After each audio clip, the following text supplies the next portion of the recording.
تو اصل میں لائف جو ہے نا وہ قبر کی ہے.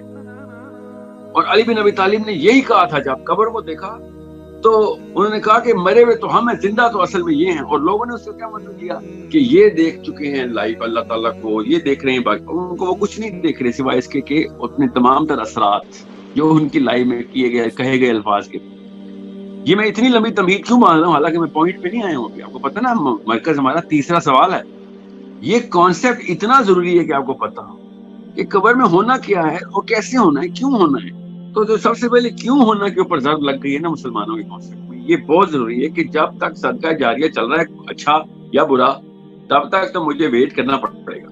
تو کس بات کا ویٹ کریں, کہاں پہ ویٹ کریں؟ ویٹ آپ اس دنیا میں تو نہیں کر رہے, وہ کہاں پہ کر رہے ہیں؟ وہ کر رہے ہیں آپ اپنی قبر میں. اس لیے نبی علیہ السلام نے کہا کہ کوئی قبر جنت کا باغ ہے تو کوئی قبر دوزخ کا گڑھا ہے. اور بہت آسان کر کے سمجھا دوں کہ نبی علیہ السلام نے جب ارشاد فرمایا نا اور قیامت قرآن پاک میں بھی کہ شہید نہیں مرتا, آپ خود سمجھ جائیں گے آپ کہ اس میں روح اس کی نکلی مگر اس کو موت نہیں آئی, تو اس کا کیا مطلب ہے کہ روح بھی نہیں نکلی. بہرحال وہ ایک لمبا, میں اس کی تفصیل میں نہیں جا رہا, مگر کتنا خوبصورتی سے یہ دونوں بلاکس جو ہے نا کمبائن ہو کے پوری پکچر بنا لیتے ہیں کہ کیسے آپ نے دیکھنا ہے. تو یہ تو مولانا اسحاق کا سیشن ہو رہا تھا, تو انہوں نے کسی نے کہا نا کہ قیامت تو قبر میں آ جائے گی, تو اسے انہوں نے کہا تو پھر صدقہ جاریہ کا کیا کیری فارورڈ کریں گے, جنت میں فائدہ ہوگا اس کا. جنت میں تو سب کو, چاہے وہ 0 پہ انٹر ہوا ہے چاہے 100 پہ انٹر ہوا ہے, جب تک آپ کا صدقہ جاریہ قائم ہے تب تک آپ قبر میں انجوائے کر رہے ہیں. اور اگر برے کام چل رہے ہیں تو قبر میں آپ کے جو ہے نا وہ آپ کے سامنے نظر آ رہا ہے کہ دوزخ کیا چل رہی ہے.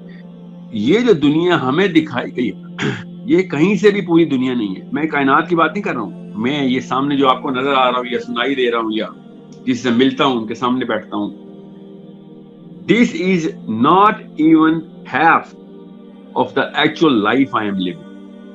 کیسے پتا مجھے؟ سمپل سا بیسک ایگزامپل دیتا ہوں. یہ 2 فرشتے میری باتیں لکھ رہے ہیں, وہ کتنے ہیں فرشتے مجھے تو نظر نہیں آ رہا, محسوس ہو رہی. اس کا مطلب ہے کہ there is a parallel life. اللہ تعالیٰ کے اس دین کے علاوہ یہ کانسیپٹ کہیں اور نہیں ملتا. الحمدللہ کہ ہم تو پیدائشی بتا ہی رہتا ہے کہ بھائی 2 الگ الگ پرسنالٹیز ہیں ادھر, جن کو ہم نماز میں سلام کرتے ہیں.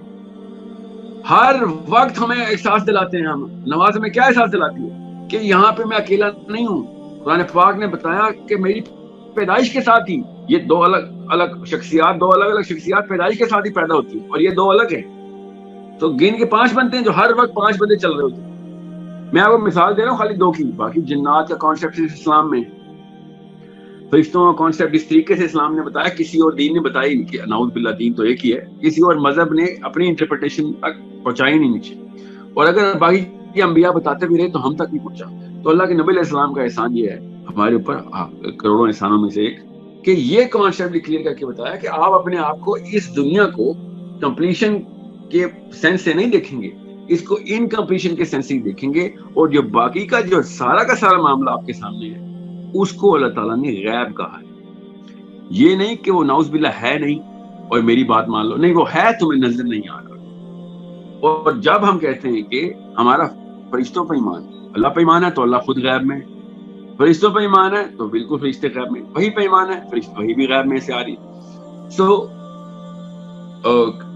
جو روز حشر پہ ایمان ہے وہ تو ابھی ہوا ہی نہیں, وہ بھی غیب میں.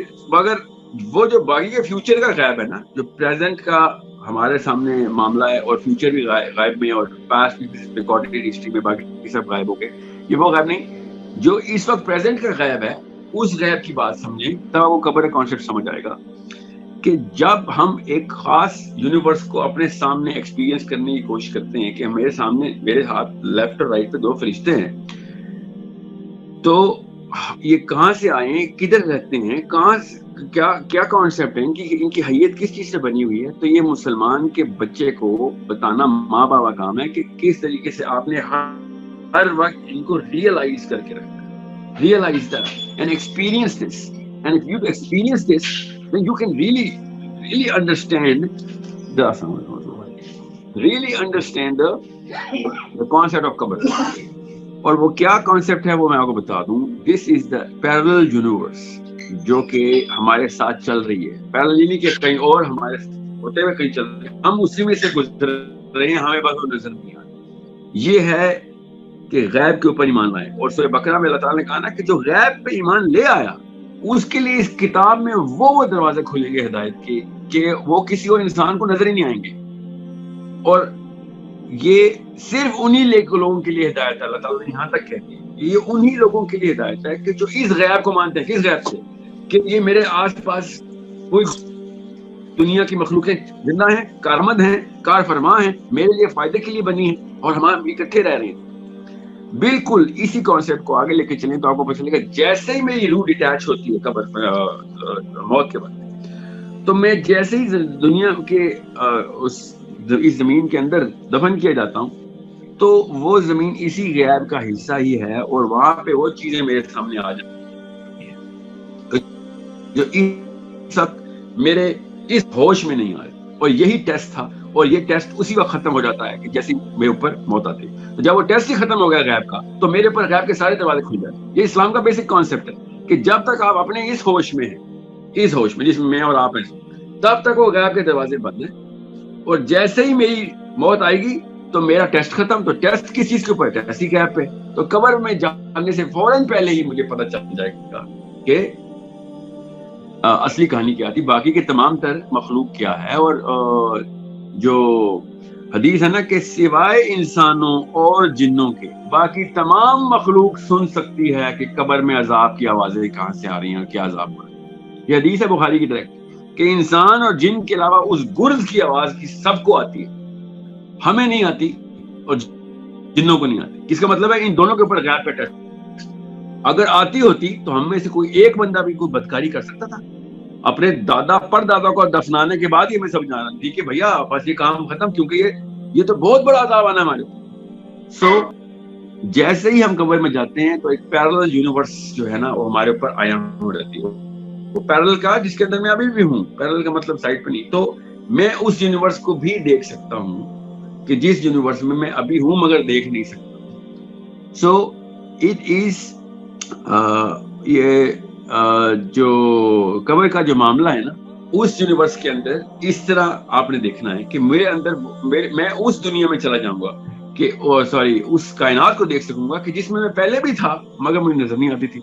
اب جب یہ سوال کرتے ہیں نا کہ یہ کیا بات ہوئی کہ نبی علیہ السلام بھی کوئی تصویر لے کے آئے گا میرے سامنے اور کہے گا من ھذا رجل. تصویر تو اس دنیا میں لائی جاتی ہے. ہمارے ان 5 سینسز کو ایک فوٹو کی ضرورت ہے, ایک پاسپورٹ دکھائیں گے کسی کا, میرا ID کارڈ دیکھیں گے آپ. اس دنیا میں تو فرشتے مجھے سامنے نظر آ رہے ہیں. اس دنیا میں وہ 2 فرشتے نظر آ رہے ہیں کہ جو نبی علیہ السلام نے کہا کہ جن کی جو ہے لائٹننگ سے زیادہ چمک اور رات اور بجلی سے زیادہ ان کی گرج, وہ تم سے آ کے پوچھیں گے عمر بن خطاب من رب کا. تو عمر بن خطاب نے کہا یا رسول اللہ کیا میں اس وقت ہوش میں ہوں گا؟ غور سے سنیں اس کو. نبی علیہ السلام نے ارشاد فرمایا عمر ویسے ہی ہوش میں ہوگے جیسے تم اب بھی ہو. اس کا مطلب ہے کہ I will have a way more richer life because میں ابھی بھی ہوش میں, مجھے فرشتے نظر نہیں آتے. اس وقت جب مجھے ہوش آئے گی تو مجھے سب کچھ ہی نظر آئے گا. So I will have a very visual and very rich life at that time قبر میں. اور اس لیول کے معاملات میرے سامنے ہوں گے کہ جس لیول کے اندر کوئی ID کارڈ یا فوٹو لا کے نہیں کوئی دکھاتا. فرشتوں نے مجھے نبی علیہ السلام کی پوری مطلب I will be looking at him the way as if I am standing in front of him. کیونکہ وہاں پہ کوئی ہوائی جہاز سے جانا نہیں پڑتا, یہاں پہ جانا پڑتا ہے. یہاں پہ ٹائم اینڈ میٹر کا کانسیپٹ ہے, وہاں پہ ٹائم اینڈ میٹر کا کانسیپٹ بھی نہیں ہے, اور باقی کے سارے کانسیپٹ بھی اسی طریقے سے زندہ ہے. So I am going to be visible. نبی علیہ السلام is going to be visible to me just like as if I am looking at. مجھے بالکل اس جگہ کے اوپر قبر میں نبی علیہ السلام بالکل اپنی پوری پرسنالٹی کے ساتھ نظر آئے. اور پھر کہا جائے گا یہ کون صاحب ہیں, اور وہ جو کہ مسلمان ہوگا وہ کہے گا یہ میرے نبی ہیں. اور پوچھا جائے گا آپ کیسے جانتے ہیں ان کو, اور پھر مسلمان حدیث سنا رہا ہوں, اور مسلمان کہے گا کہ میں قرآن کے تھرو جانتا ہوں اس شخص کو کہ میرا نبی ہے ماشاءاللہ, اللہم صلی علی محمد. سو جب یہ آپ کو کانسیپٹ کلیئر ہو تب آپ کو پتہ چلے گا کہ یہ تصویر دکھانا یا پھر یہ سوال ہی نہ کرنا ہوگا یا قبر ہی نہیں ہوگی. تو پھر تو بہت ہی اوپر لیول کا مسائل. نیچے آئیں گے تو سب کچھ کلیئر ہونا شروع ہو جائے گا. اس لیے بتا رہا ہوں تاکہ آپ کو پتہ چلے کہ جب یہ سوال پوچھا جائے گا کہ یہ شخص کون ہے, تو ہمیں انہی بریجز کے تھرو ٹریول کر کے نظر آئے گا کہ یہ نبی علیہ السلام ہے. ہمیں انہی بریجز کے تھرو نظر آئے گا کہ میرے پیچھے معاملات دنیا میں کیا کر رہے ہیں لوگ. اینڈ ہمیں سارا کا سارا معاملہ اسی طریقے سے نظر آئے گا جس طریقے سے کیسے انسان دیکھتے ہیں, نہیں جیسے فرشتے دیکھتے ہیں. فرشتوں کو جو نظر آتی ہیں چیزیں وہ ہمیں بھی نظر آئیں گی. انسانوں کا وہی میٹرکس بنے گا مرنے کے بعد جو فرشتوں کا میٹرکس. تو ان کو کیا کیا نظر آتا ہے, کیسے کیسے نظر آتا ہے, ہمیں بھی ویسے ہی نظر آئے گا, کیونکہ پھر غیب کے سارے پردے کھل چکے ہیں. اور یہ بہت ضروری ہے کہ آپ کو پتا ہو کہ نبی علیہ السلام کی سیرہ کے بغیر, نبی علیہ السلام کی سیرہ کے بغیر اور قرآن پاک کی سمجھ کے بغیر یہ بات کا جواب مسلمان نہیں دے سکتے.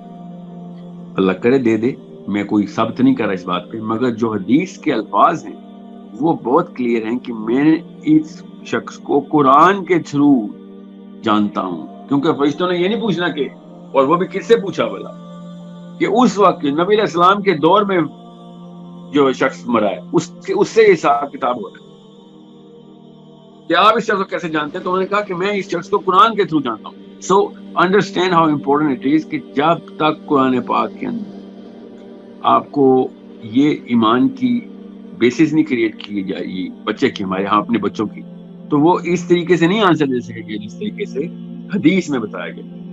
بہرحال اس وقت جو میرا آج کے سیشن میں کانسیپٹ تھا, وہ پرپس تھا, وہ ایک کانسیپٹ کلیئر کرنا تھا کہ قبر کے اوپر جو حملہ ہو گیا وہ حملہ آپ کو پسپا کرنا آنا چاہیے. قبر کے کانسیپٹ پہ اتنی بڑی سازش ہو رہی ہے کہ میں آپ کو بیان نہیں کر سکتا. آپ کو اگر یہ سیشن سن رہے ہیں اور آپ اتنی دیر سے سن رہے ہیں تو اس کا مطلب ہے کہ آپ پہلے سے ہی اس طرح کے مزاج رکھتے ہیں کہ جو کہ قبر کو ماننے والے ہیں, اللہ رسول کو ماننے والے ہیں. آپ کو تو اس لیے اس طرح کے لوگوں کے بارے میں کا ایکسپوجر نہیں ہے. میں چونکہ ہر جگہ پہ جانا پڑتا ہے مجھے اپنے پروفیشن کے تھرو, تو میں تو آپ کو بیان نہیں کر سکتا کہ قبر کی لائف کو, قبر کے عذاب کو پوری طریقے سے ریجیکٹ کر دیجیے. آپ خالی ایک نام بتا رہا ہوں, یہ غامدی صاحب کی خالی ویڈیوز پلے لسٹ میں دیکھیے. میں خالی ایک مسلمان پاکستانی اسکالر کی بات بتا رہا ہوں, حالانکہ مڈل ایسٹ میں بھی, امریکہ میں بھی, ویسٹرن یورپ, پورا انگلینڈ میں یہ تمام تر سازش چل رہی ہے کہ یہ اسلام سے قبر کے کانسیپٹ نکال, کچھ بھی نہ بچے نا, کچھ بھی نہ بچے. تو ایک حدیث آپ کے پاس ہر وقت رہے گی جو کہ اتنی متواتر, میں سینکڑوں حدیثیں متواتر, مگر میں ایک ایسی جو کہ کسی بھی بچنے کو ریجیکٹ کرنے کی ضرورت نہیں ہو سکتی, اور وہ نماز کے بعد کی دعا ہے جس میں نبی علیہ السلام نے قبر سے ڈائریکٹ قبر کے عذاب سے بچت کے لیے دعا مانگی. تو یہ کسی بھی شک میں مت رہیے گا کہ قبر میں معاملہ کیا ہونا ہے اور کیا ہونا ہے, مگر کیسے اور کیوں ہونا ہے, یہ ایک پرپس تھا میرا کہ اس سیشن کے تھرو ہم آپ کو ایٹ لیسٹ یہ conceptual clarity on the argument دے دیں کہ ان لوگوں سے آرگیو کرنا ہو تو ان کی اس آرگیومنٹ کو کس طریقے سے, ظاہر مقصد ان کو پسپا کرنا نہیں ہے, مقصد ان کو سکھانا ہے. So if they really want to learn, they will know how to actually look at this basic concept کہ کس طریقے سے یہ دوسری کی یونیورس ہمارے ساتھ پیرل چل رہی ہے اور ہم اس کے اندر سے مکس ہوئے ہیں اور ہمیں وہ نظر نہیں آ رہی, اور اس کا اثر لیکن ہمارے اوپر آ رہا ہے اور ہمارا اثر اس کے اوپر آ رہا ہے, اور قبر میں آ کے اس چیز کی کلمنیشن ہو جانی. مگر سائنس کو یہ پتہ چل گیا ہے نا کہ اب کہ جو ڈائمینشن کا کانسیپٹ ہے نا, especially the string theory which knows now کہ یہ جو دنیا ہمیں نظر آ رہی ہے نا یہ ایسی نہیں ہے. یہ ہم عمومی فزسسٹ کو پتہ چل گیا کہ ہم نے جو 3 ڈائمینشنل ماڈلنگ کی ہے نا فزکس کی, جو بیسک کانسیپچلائزیشن ہے وہ 3 dimensional. Physics had a lot of problem adhering or accepting the fact کہ 4 ڈائمینشن بھی ہو سکتی ہے, اور اسٹرنگ تھیوری کے بعد تو کہانی ختم ہو گئی. انہوں نے کہا 11 تو منیمم ڈائمینشن نظر آ رہی ہے, ٹھیک ہے. سو وی نو کہ اللہ تعالیٰ نے کہا نا کہ جن تمہیں اس جگہ سے دیکھتے ہیں کہ جس جگہ سے تم ان کو نہیں دیکھ سکتے. تو یہ صاف صاف اللہ تعالیٰ نے بتا دیا کہ اور ڈائمینشن ہے. اس آیت سے صاف سمجھ آ گیا کہ یہ ڈائمینشن اللہ نے کوئی اور ڈائمینشن میں بنایا. اگرچہ اس آیت کی بھی ضرورت نہیں تھی, خالی جن کے کانسیپٹ کی ڈیکلریشن ہی ضرورت تھی ہمیں کہ ہم ڈائمینشنز کو مان لیتے. مگر سائنس بھی پہنچ چکی ہے کہ یار یہ تو باقی کی ڈائمینشن جو کہ ہم ان میں سے گزر رہے ہیں مگر ہمیں نظر نہیں آتی. We are feeling it but we can not see it. We can sense it but we can not encapsulate it. We cannot put a picture around it. So that's how I'm, مطلب میرے کہنے کا یہ مطلب تھا جب science بھی پہنچ چکی ہے, سائنسدان بھی پہنچ چکے ہیں, مگر مسلمان نہیں پہنچ سکے کہ قبر کا کیا کانسیپٹ ہے اور باقی کی ڈائمینشن میں کیا چل رہا ہوگا. دین کی بات پھیلانا صدقہ جاریہ ہے. ثواب کی نیت سے ویڈیو کو شیئر ضرور کیجیے. جزاک اللہ.